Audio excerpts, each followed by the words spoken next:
2025 সালে পঞ্চম শ্রেণী পাশ করলে কি শিখবে শিক্ষার্থীরা, সে সকল জানালেন উপদেষ্টা।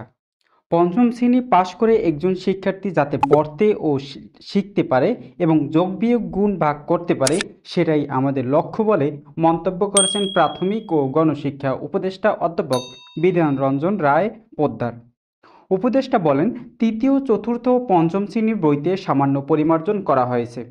প্রাথমিকের পাঠ্যপুস্তকে জুলাই আগস্ট ছাত্র জনতার অভ্যুত্থানের ইতিহাসের প্রতিফলন থাকবে। ছবি ও গল্পের মাধ্যমে অভ্যুত্থানের ইতিহাস অন্তর্ভুক্ত থাকবে। প্রাথমিক ও গণশিক্ষা উপদেষ্টা গতকাল সোমবার 2 ডিসেম্বর রংপুরে RDRS ভবনের বেগম রোকেয়া হলে প্রাথমিক শিক্ষা অধিদপ্তর আয়োজিত প্রাথমিক শিক্ষা উন্নয়ন কর্মসূচি 4 এর আওতায় প্রাথমিক শিক্ষা উন্নয়ন কর্মসূচি 5 প্রকল্পের জন্য ডিজাইনিং কর্মশালা উদ্বোধনের আগে সাংবাদিকদের ব্রিফকালে এসব কথা জানান উপদেষ্টা।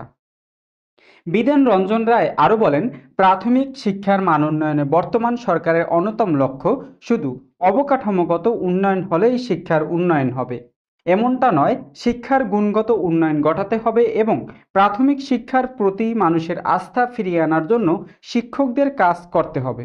তিনি বলেন, প্রাথমিক পর্যায়ের শিক্ষার্থীদের উপর চাপ প্রয়োগ করে লেখাপড়া আদায় করার মানসিকতা পরিহার করতে হবে। প্রাইমারিতে সব শিখিয়ে ফেলবো তা সঠিক নয়। পঞ্চম শ্রেণী পাশ করে একজন শিক্ষার্থী যাতে পড়তে ও লিখতে পারে এবং যোগ বিয়োগ গুণ ভাগ করতে পারে, সেটাই আমাদের লক্ষ্য। এই লক্ষ্য কাজ করে যাব।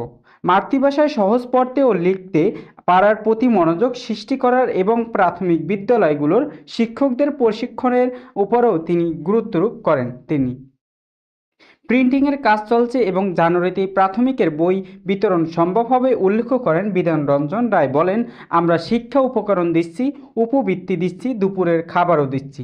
পর্যায়ক্রমে সব স্কুলে দুপুরের খাবার দেওয়া হবে বলে জানিয়েছেন বিধান রঞ্জন রায়। এ সময় প্রাথমিক ও গণশিক্ষা মন্ত্রণালয়ের অতিরিক্ত সচিব মোহাম্মদ সাকায়েত হোসেন, প্রাথমিক শিক্ষা অধিদপ্তরের অতিরিক্ত মহাপরিচালক মোহাম্মদ আতিকুর রহমান, প্রাথমিক শিক্ষা অধিদপ্তরের রংপুর বিভাগীয় উপপরিচালক মোহাম্মদ আজিজুর রহমান প্রমুখ উপস্থিত ছিলেন। প্রাথমিক ও গণশিক্ষা উপদেষ্টা বিকেলে রংপুরের পীরগঞ্জে জুলাই আগস্ট ছাত্র জনতার গণ অভ্যুত্থানে শহীদ আবু সাঈদের প্রতি শ্রদ্ধা জানাতে তার গ্রামের বাড়িতে যান উপদেষ্টা শহীদ আবু সাঈদের মা বাবার সঙ্গে কথা বলেন এবং শ্রদ্ধা করেন।